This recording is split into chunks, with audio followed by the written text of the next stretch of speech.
Well, my name is Amanda Summers, and I'm the oldest daughter of Milton and Mildred Summers. And we used to live on Lambie Road. And my sisters and brothers, well, my sister Noel, and I got Ella. And let's see, Noel, Ella. Lavinia died, and we got stuck.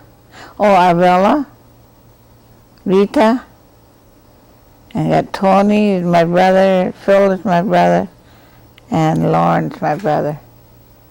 And my grandparents are, my grandma is related to Ben Jordan's first wife. We're sisters. She was a Wheelock. And my grandpa was Taylor Summers. I don't know too much of his background. What was your grandmother's first name? Elizabeth. Her name is Elizabeth. And your mother's name? Mildred. And her maiden name? Metoxen. Now, where was your home located? Our home located was on Lambie Road. Did you know where Heisen and Cornelius used to live? On that road right on the end. There was one house on the left going that way. There's a left. There wasn't too many houses on that road to begin with. So he lived on the left. What did your father do? What kind of work did your father Well, do? mostly farming and working for farmers around that area. Mostly farming. Did you have you do cash crops, and did you have any cattle or horses? Or? Oh, yes. We had horses and cows and pigs, chickens, gooses, whatever you call them. And your mother, did she work out, or did she work at home? She didn't work out at first until we all got on our own, and then she just started doing housework in town, in Green Bay. There were some days that was real bad storms and she couldn't make it home, so she would stay by Amelia and Toxin in Green Bay. She would always stay overnight there. Other than that, there isn't too much to know, but I did get around on my own. I went to Milwaukee. From there, I came back home and back again. Then there was Madison. Then I went to California. Then from California, I went to Arizona. From there, I went to Tennessee. From there, I went to New York and Canada on those tours. Oh, now, you said there wasn't too many people in the neighborhood when you were growing up. Yeah, right. Who's your neighbors? Do you remember your neighbors? Well, let's see. Oh, Victor K. was one. And German John was one. He was from Germany. He was a carpenter. So my dad used to work for him, keep his cattle and stuff. And we lived on his farm and he lived in our house. And till after a while we moved back. And so he kept up the farm for him. So we always had fresh food on the table. What about electricity and running water? Well, I don't recall running water in that house. No, we always had the holler water. Also milked cows, and hauled milk back and forth to cheese factory. Can remember that. And lights? Did you have lights or lanterns? I don't recall. Or I don't know if we had electricity in that house. Mm-hmm. But later on they got electricity, but not right away. We had kerosene lamps. What about your transportation? What kind of transportation did you have? It wasn't too good at that time. We didn't have anything, except if my dad had a car, And in other words, we went without, or we had to go and hire somebody, take us to town or something like that. Okay, when you'd go to town, where would you go? Where would you do your shopping? Mostly to the pier. We used to know Williams' store and Hawks's and what was that other place now? There's one more, I can't think the name of it. Van Dyke's store. Van Dyke was a shoe store. And I think that's the most places I can remember right now. When, in terms of clothing, did your mother make a lot of your own No, clothes? she wasn't much of a sewer. Irene Moore used to do our sewing for us whenever we had any goods. When we bought the goods, well, she would make the clothes for us. And a lot of times we did have clothes, you know, for us, and stockings and stuff. Sometimes we got boxes of oranges, apples, stuff like that. And that's about all I can. Where did you go to school when you were Oh, the little? Silver Summit School, you know that school on top of the hill there in Fish Creek Road? That's where I went to school till I was 8th grade. How big of school was that? It wasn't very big, but there seemed to be a lot of people that went there. They had one room on this side, and then there was another one on this side, and then they had a basement. And What was in each room? Did they separate the grades, or? no, I think they didn't have that much room. They separate grades. They had one you know, there was just all one group on this side, and then there was some on this side, which probably was a younger group. How many teachers did you have? I think there was only 2. Do you remember their names? Yeah, one was Pearl Paulus, and I didn't know what the other one's name was, but I do know her name. And we used to have what was his name? Garvey. I think his name's Garvey. And one was named Mr. Sweet. Those I remember. Now, what church did you go to? We went to the Methodist, and the one up on Ridge Road there. It used to be on the left-hand side. What happened to it? It burnt down. It had caught fire. I don't know if it was during the storm or the top had caught on fire, and they were able to save that bell that was up there. But I think that bell might be the one where, what's his name, got that store. I mean, that house. Yeah. Well, I wasn't around the one that burnt down. Then they built a new new church? Yeah, on the right-hand side. That used to be the hall there, across the road from the church. Then they used the hall for the church for a long time? Yeah, for a long time they did. When what would be a Sunday like in terms of when you were And growing up with your Sunday, family? we always kind of look forward to Sundays because we always had chicken. We always had chicken and chicken soup, and then the people that my mom used to stay with, their names were Julie James, and they used to come down with a horse and buggy. They used to stay over for dinner. They'd have dinner with us, then they would go home. Yeah. Now, in your dad having a farm, did you have a lot of chores that you had to do? Yes, we had to help milk and help take them out to the pasture and then bring them back in the evening, you know, stuff like that. What about the wintertime? Did you do any cutting of wood or gathering of wood? Yes.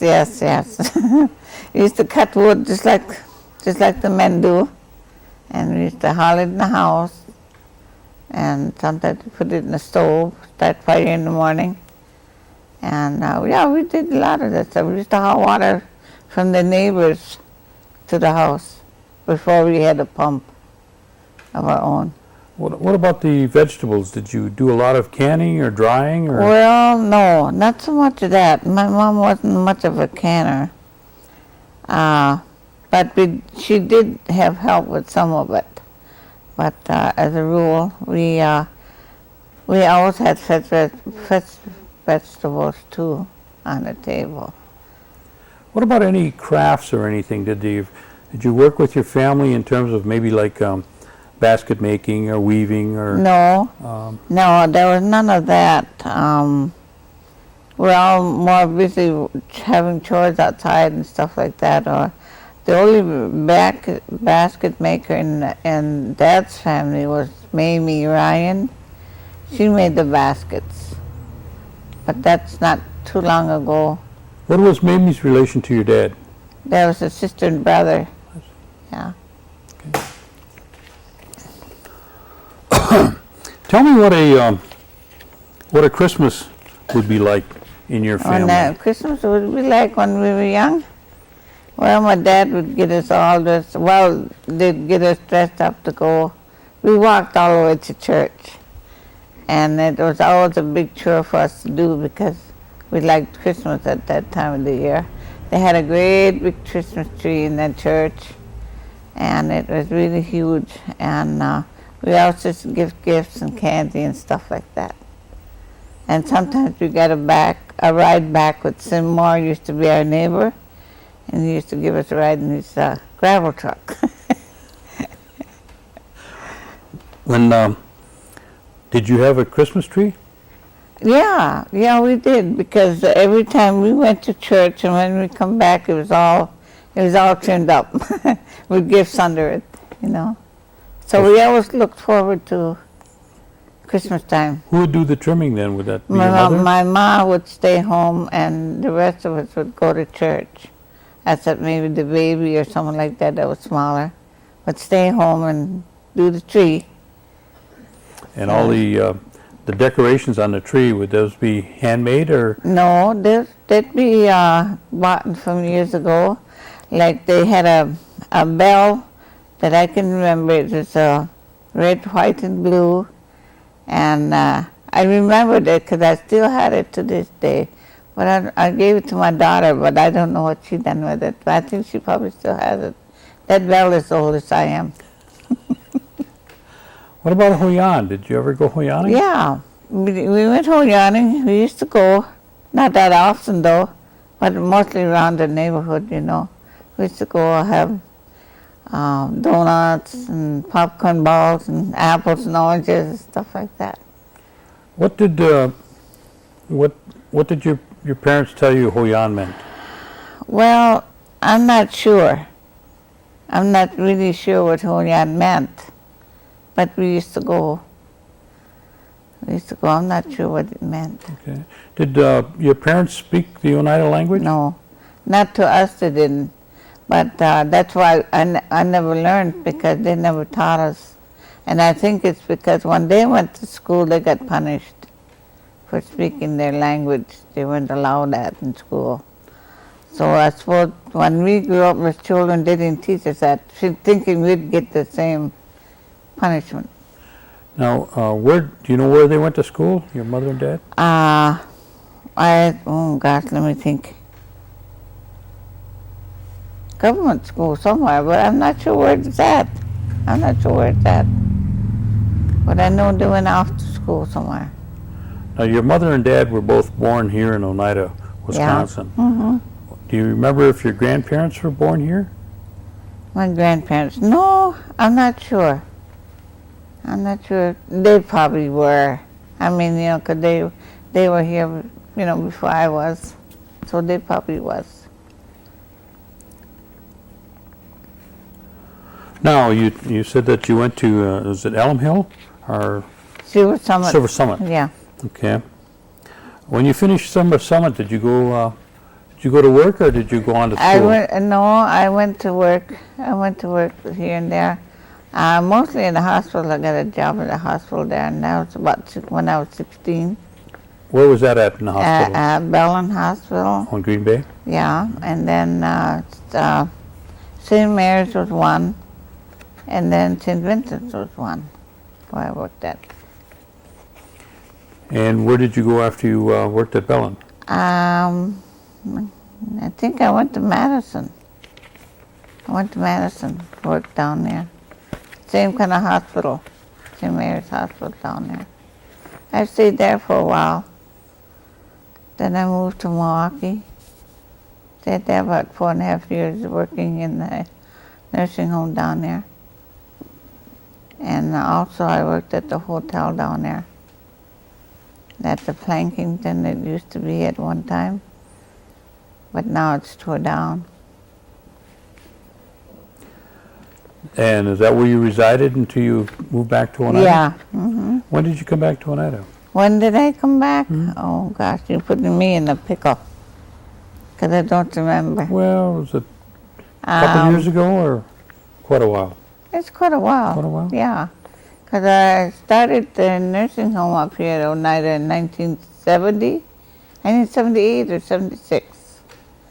It was in there. Because I know my dad died in 1979, 8, I think it was.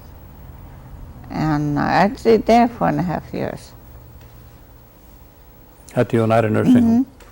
And then did you go to work somewhere else? Yeah, from there I went to California with a lady friend I used to know. We used to be friends, you know, and so I went there, and I got a job in California down there. Stayed there 4.5 years. It's kind of hectic work, but we did it. We got done. Then from there I went to Arizona. Then I worked separately for a lady, you know, for a private.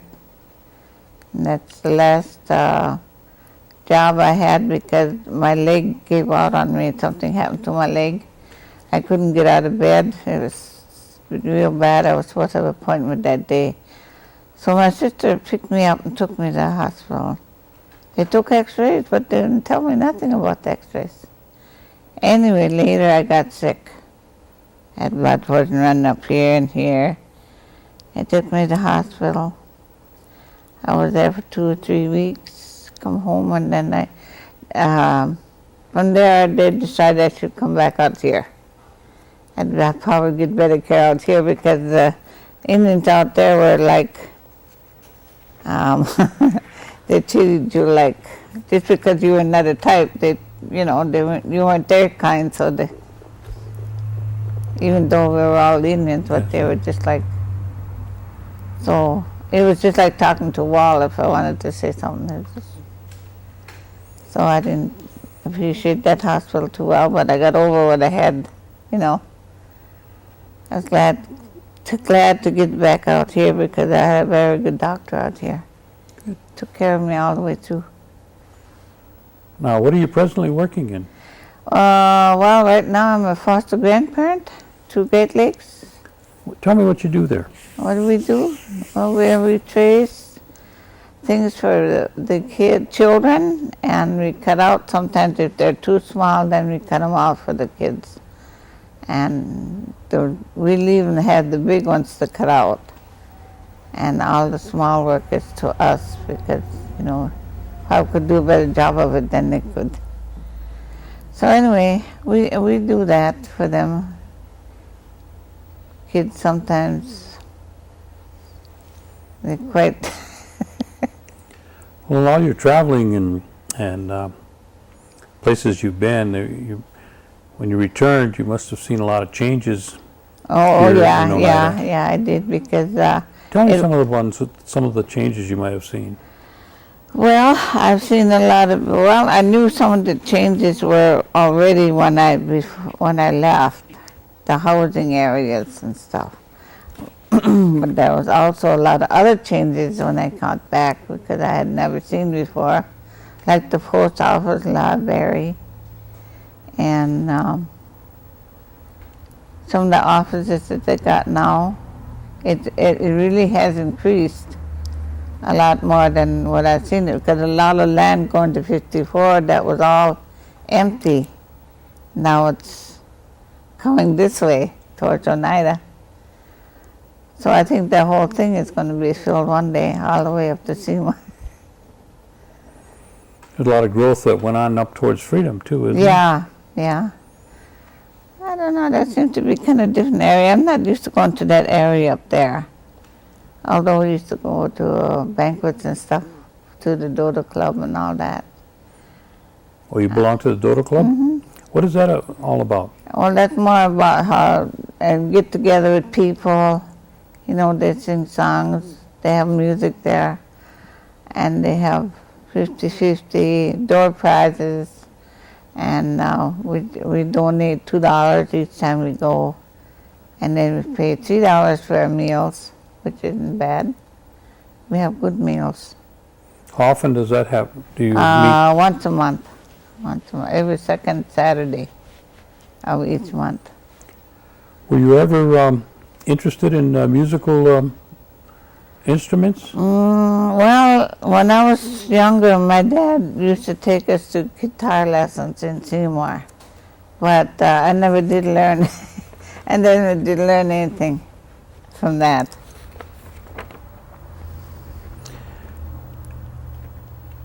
In all your travels, what's probably the one of the things that come out to you that you can remember the most? The most? Yeah, or most exciting, or most remarkable? Oh, I think the trip to New York and Canada. I liked. Tell me about that. Well, that was a real good trip. That's the first time in my whole life that I've ever been to Canada, and also New York too.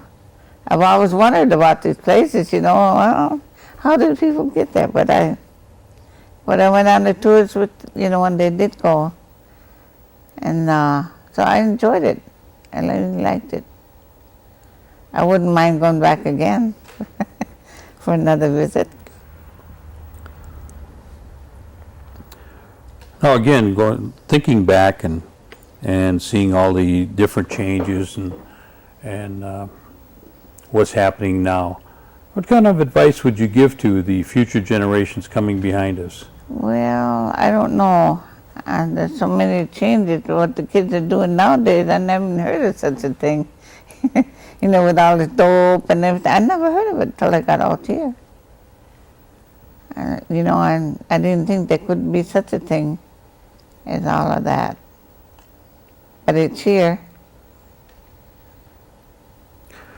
Now, did your parents ever talk to you about, I remember hearing about any Oneida stories or legends or? Well, the only thing I can't remember too well, but I do know that when we sat around the table after a meal, he always sat there and told us different things that happened when he was in the service, in the Army. He used to tell us things of what happened there and how he had just moved from a tree and that tree was blown up, stuff like that. So he would always talk to us like that, and he would just sit there and tell us stories, but I wouldn't remember all of them, Your father then was in the which World War? And the World War One. World War One. Mm-hmm. Do you remember any of the brothers and sisters of your father? Yeah. You mean as I was young or older? No, I mean, how many brothers and sisters did your father have? Oh, he had quite a family. He had, let's see, 4 sisters, and I think the rest were all boys, like maybe about 6 boys. That was a big family too. Your grandmother, did they have a big family too? Mm-hmm. Yeah. Mm-hmm. There was 12 of us. Is there anything else that you would like to tell us about your experiences? Well, the only experience that I'd say that I could have is by working with people and being with people, like in the nursing homes, different factories, like I worked in a factory in Baraboo, Wisconsin, where they made powder for the guns. I worked there until the war was over with, and then we came back home. How did you ever get down to do that job from Oneida? From Oneida, Yeah. they were advertising it at the employment office. So they got us to go down there, and our transportation was paid by the bus, going down there and coming back. That's how we got down there. Did you go all by yourself? No, there was Edna House. Did you know Edna House? I know who you're talking about. Yeah, well, her and I went, and my sister. Yeah, just my sister, her and I went down there. Was there any other Indian people from other places working there? Yeah, there was Grace Bear now is. She was there, and There was some guy that, I don't know if his name was Baird. He got blown up down there in the magazine area. There was one too many fellows in that building. There was supposed to be only one, and they had 5 of those buildings, and all 5 was in this one that blew up. So they all went up. And her and I had just gotten off of that shift. We were ready to go to bed, and we heard this big noise, so everybody was running, so we went up to look. All we saw was a cloud up in the sky. But they were picking up stuff in bushel baskets, and I think one Indian guy was in there. Can't remember his name. And It's quite an experience. yeah, and it was nice. We had to wear special shoes. Couldn't have no nails at the bottom of our shoes to shut up. Otherwise, we'd be shutting off sparks. It's quite an experience. They took us a whole day too when we first got there. Showed us all around the area. They had 2 areas where they had cafeterias where we could make a choice wherever we wanted to go to eat. And they had mostly good food at both places. It was an area like for housing there for families and for the singles and singles for the men. They were like barracks down there. So I couldn't remember that. Okay. It was nice. Well, we want to thank you for Yeah, okay. It was enjoyed.